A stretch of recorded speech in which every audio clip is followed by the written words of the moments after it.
Assalamualaikum warahmatullahi wabarakatuh. Perkenalkan, nama saya Adelia Farika Utami, NPM 2022-002. Tujuan saya membuat video ini untuk memenuhi tugas dari Pendidikan Agama Islam yang diajar oleh Bapak Agus Muhandar MPDI. Saya akan membacakan cerita dari kisah dahsyatnya keutamaan sedekah di masa Nabi Sulaiman. Rasulullah Shallallahu Alaihi Wasallam pernah bersabda, sedekah dapat menolak bala atau mara bahaya dan menjadikan umur panjang. Pada zaman Nabi Sulaiman alaihissalam, hiduplah seorang laki-laki yang mempunyai pohon besar di samping rumahnya. Di atas pohon tersebut terdapat sarang burung yang berisi beberapa anak merpati. Kemudian istri dari laki-laki itu menyuruhnya memanjat pohon besar itu dan mengambil anak merpati untuk dijadikan makanan bagi anak-anaknya. Laki-laki itu pun lantas melakukannya. Selepas kejadian itu, induk merpati menghadap baginda Nabi Sulaiman alaihissalam. Sang induk menceritakan kejadian tersebut. Akhirnya, Nabi Sulaiman mengundang laki-laki itu dan menyuruhnya untuk bertobat. Laki-laki itu berjanji kepada Nabi Sulaiman untuk tidak akan mengulangi perbuatannya tadi. Suatu ketika, si istri menyuruhnya untuk mengambil anak merpati lagi. Laki-laki itu pun berkata kepada istrinya, "Aku tidak akan melakukannya lagi, sebab Nabi Sulaiman telah melarangku untuk berbuat yang demikian." Istrinya pun menjawab, "Apakah kamu menyangka Nabi Sulaiman akan mempedulikan dirimu atau merpati itu? Sedangkan ia selalu sibuk dengan urusan kerjaannya." Si istri tak henti-henti membujuknya agar ia mau melakukannya lagi. Hingga akhirnya sang laki-laki ini pun terbujuk. Seperti biasa, ia memanjat pohon besar itu dan mengambil anak merpati itu lagi. Induk merpati kembali menghadap Nabi Sulaiman dan mengadukan kejadian itu.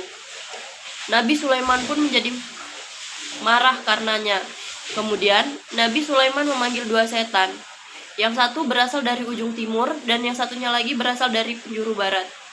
Nabi Sulaiman alaihissalam berkata kepada dua setan itu, "Jagalah pohon besar itu." Dan ketika laki-laki itu mengulang kembali perbuatannya, raihlah kedua kakinya dan jatuhkan ia dari pohon itu. Kedua setan itu pun bergegas pergi dan menjaga pohon itu.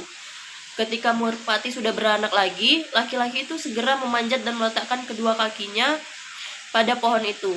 Tiba-tiba, datanglah seorang pengemis untuk mengetuk pintu rumahnya. Lalu, ia menyuruh istrinya untuk memberikan sesuatu pada sang pengemis itu.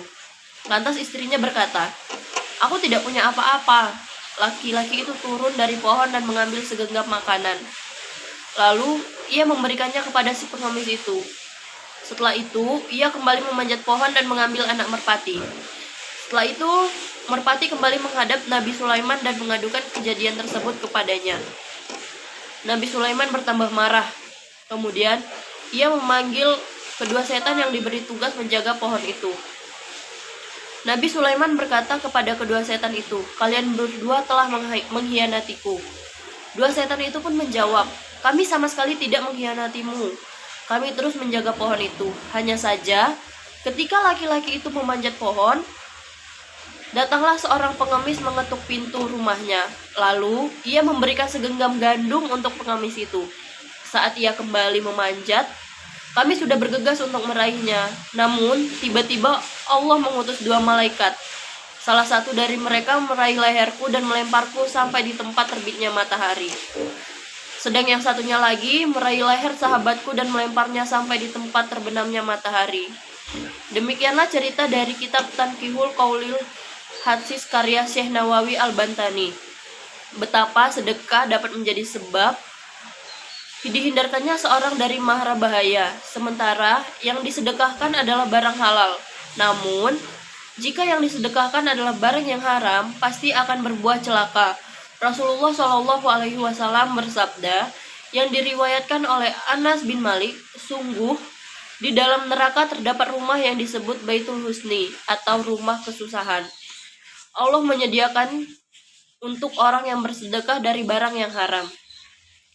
Dari kesimpulan cerita tadi, kita dapat simpulkan bahwa sedekah adalah salah satu kunci untuk menghindari orang lain dari mara bahaya. Jadi, marilah semuanya teman-teman kita bersedekah. Demikian dari saya. Wassalamualaikum warahmatullahi wabarakatuh. Terima kasih.